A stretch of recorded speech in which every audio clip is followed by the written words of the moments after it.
वर्णिवेशरमणीयदर्शनं मन्दहासरुचिरां ननाम्बुजं पूजितं सुरनरोत्तमे मृदा धर्मनन्दन्महं विचिन्तये। श्री सहजानंद स्वामी महाराजनी जय।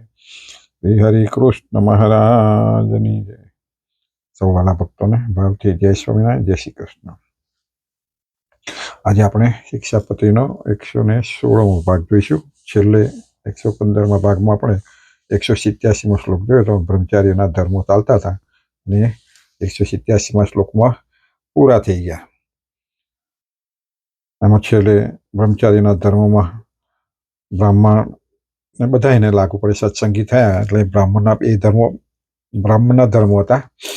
બ્રાહ્મણ હોય એમાં અવશ્ય પાળવા જોઈએ, સત્સંગી હોય તો એમણે પણ અવશ્ય એ પાળવા જોઈએ બે ધર્મો। એમાં છેલ્લે કહ્યું હતું કે બ્રાહ્મણ હોય એમણે સ્નાન સંધ્યા ગાયત્રીનો જપ ભગવાનની પૂજા વૈશ્વ દેવવાનો એટલો કર્યા વિના ભોજન કરવું નહીં। એમ સત્સંગી હોય એને પણ સ્નાન સંધ્યા આદિ જે કરતા હોય એ કરીને ભગવાનની પૂજા માનસી આ જે કરવાનું હોય એ પણ ફરજિયાત કરવું જોઈએ। એને પણ સ્નાન સત્સંગી બન્યા પછી ફરજિયાત છે રોજનું। સત્સંગી ના હોય તો કોઈ વખત ના હોય તો એને ચાલે, પણ સત્સંગી હોય એને તો નાહવું જ પડે। નાહ્યા પછી પૂજા કર્યા પછી જ ભોજન ગ્રહણ કરી શકે। અને રીતે બ્રાહ્મણ જન્મથી જ એને નાહવાનું હોય, એને નાહ્યા સિવાય ચાલે નહીં। એ આપણે છેલ્લે જોયું હતું। હવે અહીં આગળ સાધુના ધર્મ શરૂ થાય છે। સાધુ જે ત્યાગી છે એટલે આપણા સંપ્રદાયમાં સ્વામિનારાયણ સંપ્રદાય આપણે સાધુ કહીએ છીએ, એના માટેના ધર્મો છે। એ પણ આપણે બધાએ ખાસ જાણવા જોઈએ કે આપણે આપણા ધર્મ આપણે પાડીએ છીએ જાણતા હોય, આપણને પણ ખબર કે આપણે કેટલા પડાય નહીં પડા, પણ સાધુ ને ત્યાગી બન્યા છે તો ભગવાનને ભેટવા માટે જ, ભગવાનને પ્રાપ્ત કરવા માટે જ બન્યા છે। સંસાર વ્યવહાર છોડી દીધો તો એને પણ ખાસ એના નિયમો ધર્મો જે છે પાળવા જ જોઈએ। ન પાળતા હોય તો આપણે એને પૂરો સાધુ પણ ન જાણવો, એ વર્તમાન ચૂકતો હોય તો ભગવાનને કહ્યું છે એનો અભાવ લેવા વાંધો નથી। તો આપણે એ જાણતા હોઈએ, આ ટૂંકમાં છે, અહીંયા આગળ વિસ્તારથી જોવું હોય તો નિષ્કામ શુદ્ધિ આપેલી છે, લખેલું છે, એમાં બધા ધર્મો આવી જાય છે। એટલે 128મો શ્લોક છે। સાધવો એ અથ તૈહિ સર્વે નૈષ્ઠિક બ્રહ્મચારીવત સ્ત્રી સ્ત્રૈણ પ્રસંગાદિક વર્જ્ય જેતવ્યાસ અંતરાય। હવે સાધુના વિશે ધર્મ કહીએ છીએ મહારાજ, એનો અર્થ થાય છે કે અમારા સિદ્ધ સર્વે સાધુ તેમજ નૈષ્ઠિક બ્રહ્મચારીને પેઠે સ્ત્રીઓનો દર્શન ભાષણાદિક પ્રસંગનો ત્યાગ કરવો તથા ત્રણ પુરુષના પ્રસંગનો ત્યાગ કરવો અને અંતઃશત્રુ જે કામ ક્રોધ લોભ માન આદિક તેમને જીતવા। એક શ્લોકમાં ઘણું બધું કહી દીધું સાધુને કે અમારા જે સાધુ બન્યા છે, સાધુ પુરુષો હોય એમણે નૈષ્ઠિક બ્રહ્મચારીઓની જેમ સ્ત્રી તથા સ્ત્રી લંપટ કામી પુરુષોના પ્રસંગાદિકનો ત્યાગ કરી દેવો। એટલે સ્ત્રીનો સ્તંગ કરવો દૂરથી જ, જેમ નૈષ્ઠિક બ્રહ્મચારીના ધર્મ એવું જ અને પણ લાગુ પડે। એને સ્ત્રી લંપટાદિક જે બધી પુરુષો હોય એને પણ એનો ત્યાગ કર્યો। અત્યારે સાધુઓ સ્ત્રી લંપટ બની ગયા છે। હવે પુરુષો કરતા ગૃહસ્થ કરતા સાધુઓ પણ ઘણા બનાવો આપણે જોઈએ છે અને સાંભળ્યા છે, એટલે એ પણ એવા થઈ જાય, પણ એને તો એનાથી દૂર રહેવાનું છે, એના બદલે એનો પ્રસંગ કરે છે। અને પાછું શું કહ્યું, કામ ક્રોધાદિક શત્રુઓને,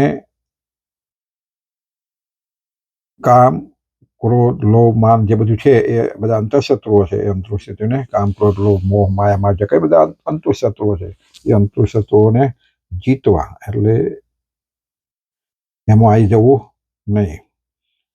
સતાનંદ સ્વામી કહે છે કે નૈષ્ઠિક બ્રહ્મચારીઓની પેઠે ત્યાગી સાધુ પુરુષોએ સ્ત્રીઓનો સ્પર્શ કરવો નહીં, સ્ત્રીઓ સાથે બોલવું નહીં, સ્ત્રીઓની સામે જોવું નહીં, ઇત્યાદિ સર્વે પ્રકારનો સ્ત્રીનો પ્રસંગ છોડી દેવો।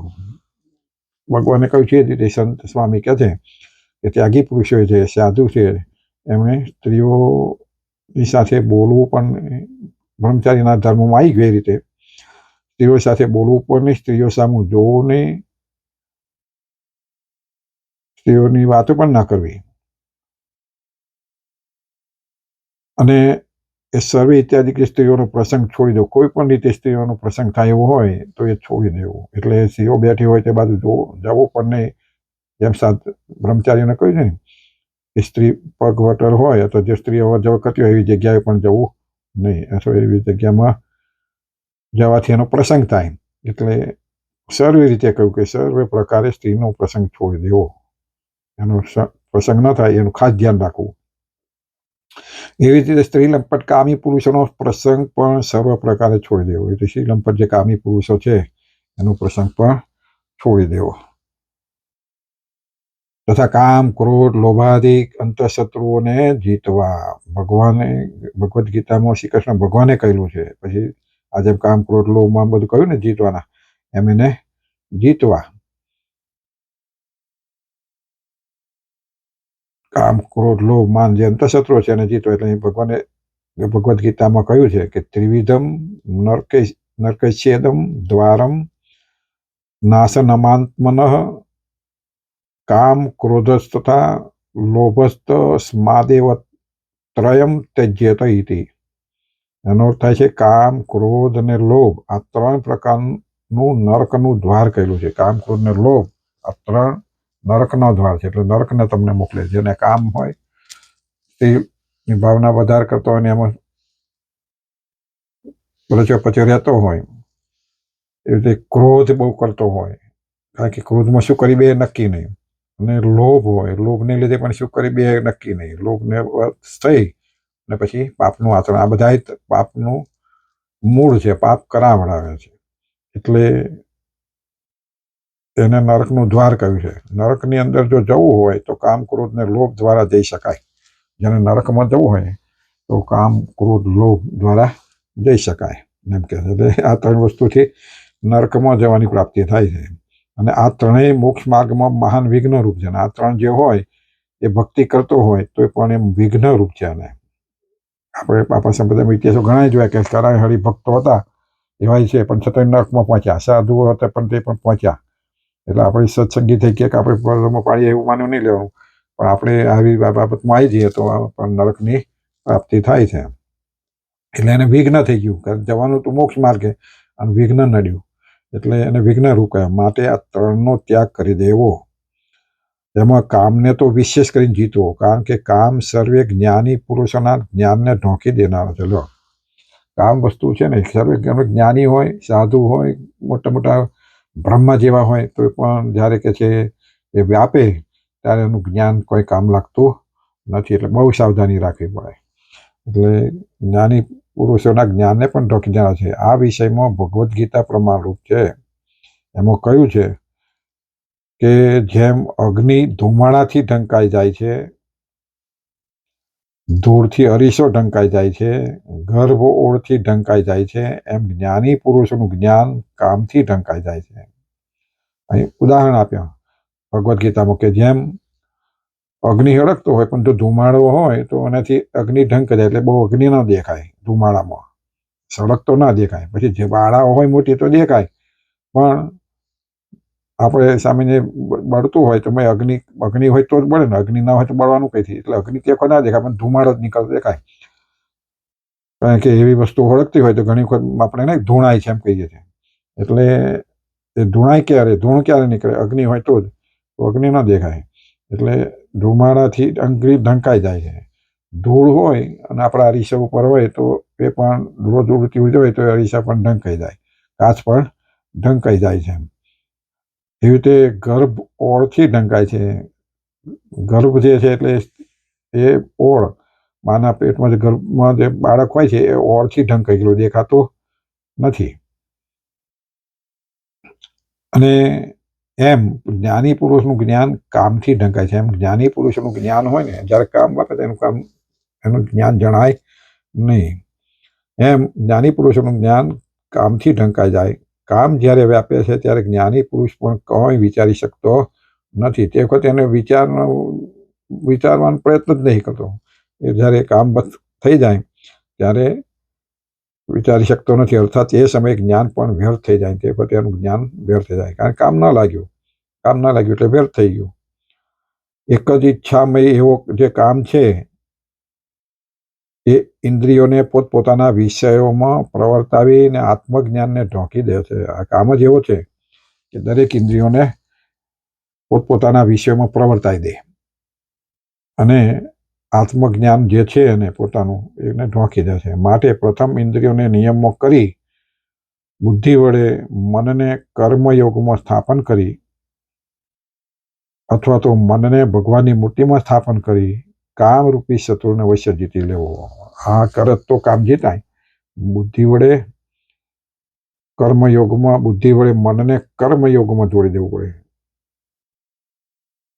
અને એના અથવા તો મનને ભગવાનની મૂર્તિમાં સ્થાપન કરવું. ભગવાનમાં સતત જોડે રાખે મનન કર્યા કરે તો ભગવાનને મૂર્તિમાં સ્થાપન કરી કામરૂપી શત્રુને અવશ્ય જીતી લેવો જોઈએ. કામ છે એ અગ્નિની સમાન છે. કામ શું છે? અગ્નિ સમાન છે. કામ જેમ અગ્નિમાં જે કંઈ નાખે બળી જાય એમ કામ એવો છે. અગ્નિની અંદર હવિષ્યાન કે હોમ ઉમવાથી અગ્નિ વૃદ્ધિ પામે, ઉપરથી બળી જાય ને અગ્નિ વધારે પામે, પણ અગ્નિ શાંત થતો નથી. એમ કામને ભોગવવાથી કામ વૃદ્ધિ પામે છે. એ કામ એક વખત ભોગવી દે ફરી નહીં થાય એવું નથી. તો વૃદ્ધિ પામે. એકવાર એનો અનુભવ થયો તો પછી ફરી પાછી ભલે તે વખતે એવું લાગે કે આવા ખોટું પડ્યું, એ થોડી વાર થાય પછી પાછા અત્યારે થાય એટલે વૃદ્ધિ પામે છે પણ શાંત થતો નથી. માટે ત્યાગી સાધુ પુરુષોએ કામને વિશેષ કરીને જીતવો. એટલા માટે ત્યાગી પુરુષોએ કામને દરેકને જીતવાનું હોય પણ ત્યાગી પુરુષો ખાસ વિશેષ જીતવો. સાધુની અંદર ક્રોધ જરા પણ શોભતો નથી. બીજું કે ક્રોધ, સાધુને જો ક્રોધ આવે તો ભગવાને અર્થામતમાં કહ્યું કે ક્રોધ એ વિકૃત બનાવી દે છે. એનું મુખ તરત સાધુને કોઈ પણ ને ક્રોધ આવે એટલે એનું મુખ જ વિકૃતિ લાગે, એટલે વિકૃતિ આવે એટલે એ પણ એને શોભતો નથી અને કલ્યાણનો પરમ વિરોધી છે. કલ્યાણમાંથી પાડી નાખે છે. ભાગવતમાં કહેલું છે કે ધ્રુવજી અલકાપુરીમાં જઈને 13 લાખ યક્ષોને મારી નાખ્યા. બોલો, ધ્રુવ ભગવાનનો ભક્ત હતા ને, અલકાપુરીમાં જઈને 13 લાખ યક્ષોને મારી નાખ્યા. તે સમયે સ્વયંભૂ મુનિએ ધ્રુવજીને સમજાવેલો છે. સ્વયંભૂ મુનિએ ધ્રુવને સમજાવ્યો કે સમયચ્છ રોષમ ભદ્રમ તે પ્રતિપમ શ્રેયસામ પરમિતિ. એ ધ્રુવજી, ક્રોધ તો કલ્યાણમાં પરમ વિરોધી છે. અને સમજાયો કે ક્રોધ એ શું છે? કલ્યાણમાં પરમ વિરોધી છે. માટે ક્રોધને નિયમમાં કરી લો. જે ક્રોધથી વ્યાપ્ત એવા પુરુષ થકી તો આ લોક અતિશય ભયને પામે છે. માટે પોતાનું નિર્ભયપણું ઈચ્છવા એવા જ્ઞાની પુરુષોએ ક્રોધને વશ ન થવું જોઈએ. કારણ કે ક્રોધ આવે એટલે બધું ભયભીત થઈ જાય. ક્રોધ પ્રાપ્ત એવા પુરુષ થકી તો આ લોક અતિશય ભયને, જે ક્રોધ આવે એટલે બીજાને ભય થાય, બીજાને ભય ઉત્પન્ન થાય. માટે પોતાનું નિર્ભયપણું ઈચ્છતા એવા જ્ઞાની પુરુષોએ ક્રોધને વશ ન થવું. માટે જેને પોતાનું હિત ઈચ્છે છે એવા જ્ઞાની પુરુષે ક્રોધને વશ થવું જોઈએ નહીં. આ રીતે ક્રોધ પણ મહાન શત્રુ કહેલો છે અને લોભ પણ સર્વે પાપનું મૂળ છે. લોભ થકી જ સર્વે પાપોમાં પ્રવૃત્તિ થાય. લોભ થાય ને લીધે પાછું આ બધી થાય ને. લોભ બી જાગ્યો તો કામમાં વૃત્તિ થઈ અથવા ક્રોધ થયો, એને લોભને લીધે ક્રોધ થયો. ના થાય, પોતાનું ના થાય એટલે ભાઈ ક્રોધ આવે. લોભ થકી જ સર્વે પાપોનું પ્રવૃત્તિ થાય છે. જો એક જ લોભ ન હોય તો કોઈની પાપ કર્મમાં વૃત્તિ થતી નથી. કે જો પાછો આમ કામ વધારે કહ્યો પણ લોભ એ બધું પાપનું મૂળ. આપણે અતિ લોભ તે પાપનું મૂળ એમ કહેવત કહીએ છીએ ને, એટલે પાપનું મૂળ લોભ છે. લોભ જાગે, લોભ એટલે ઈચ્છાઓ બધી જાગે મેળવવાની કોઈ પણ રીતે, પછી એ પાપ કર્મ કરે અને એ રીતે પ્રવૃત્તિ કરે. માટે લોભ ન હોય તો પાપની પ્રવૃત્તિ થતી નથી. જે કોઈને પાપ કર્મમાં પ્રવૃત્તિ થતી હોય તો લોભને કારણે થાય છે. જો કોઈ પાપની વૃત્તિ થતી હોય, કોઈ ચોરી લેવાનું, કોઈને મારીને પકડી લેવાનું, કોઈને આ પડવાઈ લેવાનું, એ ક્યાંથી થાય છે? લોભ જાગે છે ત્યારે. એટલે પાપની વૃત્તિ લોભને કારણે થાય છે. માટે ત્યાગી સાધુ પુરુષોએ કામ, ક્રોધ અને લોભ આદિ અંતઃશત્રુઓને જીતી લેવા. કામ, ક્રોધ મુખ્ય છે. બીજા જે અંતઃશત્રુઓ આદિ એટલે બીજા પણ અંતઃશત્રુઓને જીતી લેવા જોઈએ. સાધુ પુરુષોએ આમાં હોવો જોઈએ નહીં. જો સાધુ પુરુષ થોડું ઘણું આપણે દેખે બરાબર છે, પણ બિલકુલ ના હોય તો એને સાધુ જ ના જાણવો. ભગવાને કહ્યું છે એવાનું તો લબાડ જાણવો, કૂતરા જેવો જાણવો, એવું પણ વચનામૃતના વાક્યો છે. 128મો શ્લોક કયો? આગળ બીજો લઈએ.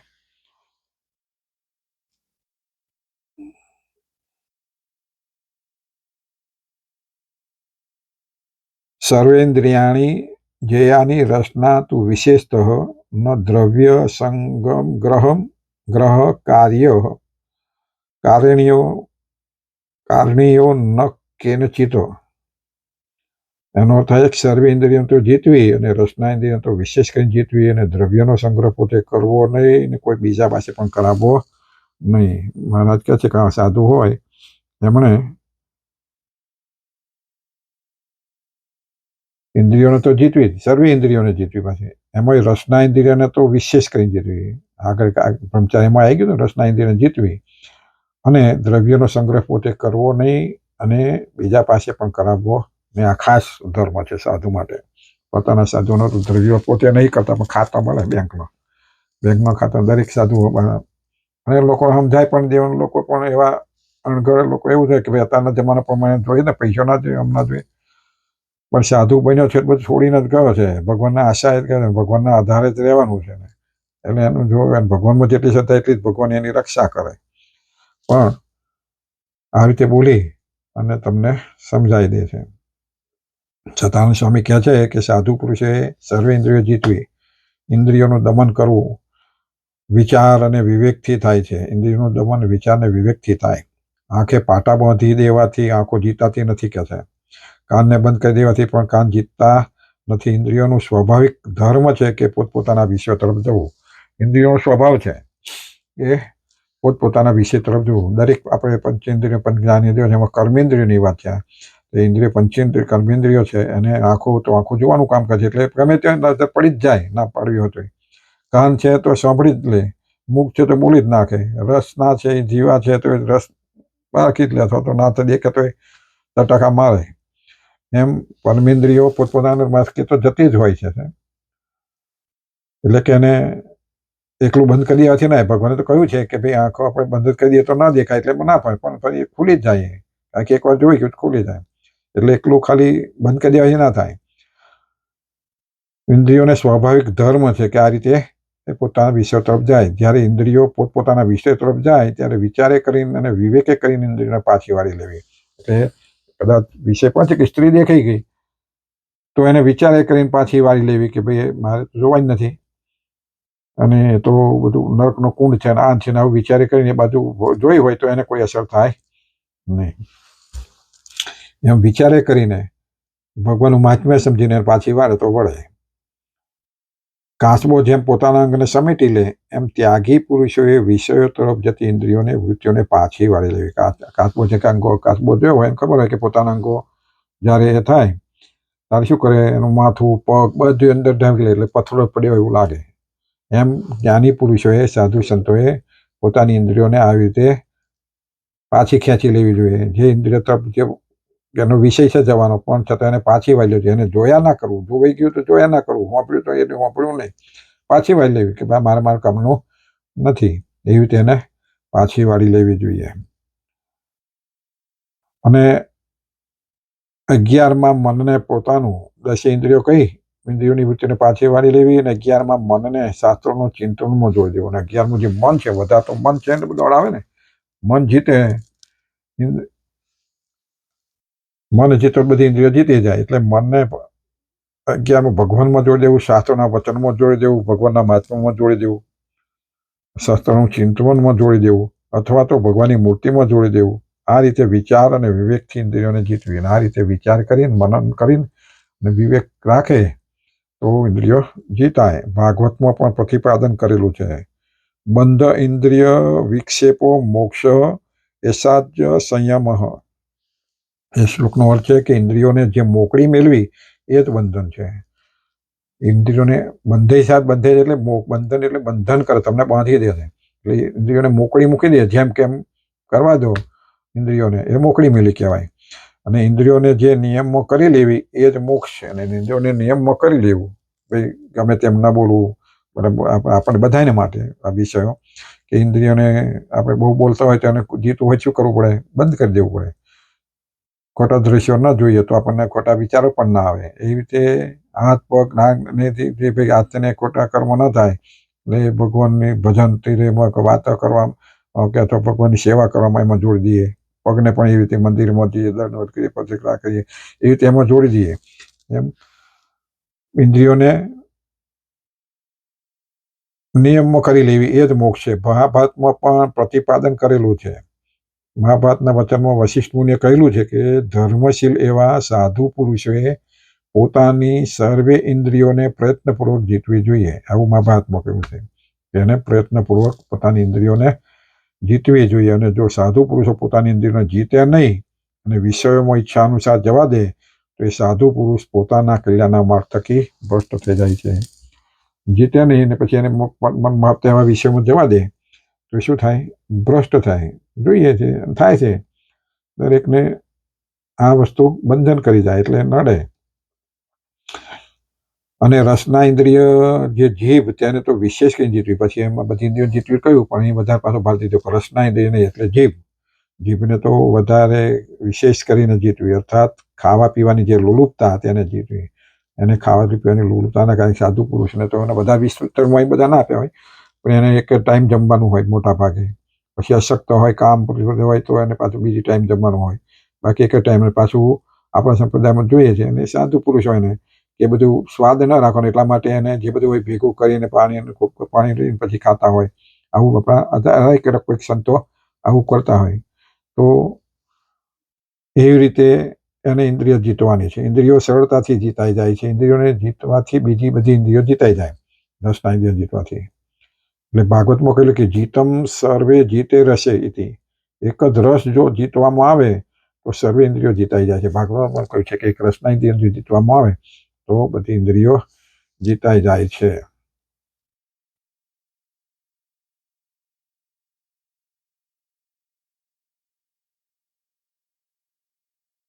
એટલા જ માટે ઔષધની પેઠે ભોજન કરવું ઔષધની ભક્ષણ આસક્તિપૂર્વક થતું નથી. અહીં કેવળ રોગ નિવૃત્તિ માટે જ થાય છે.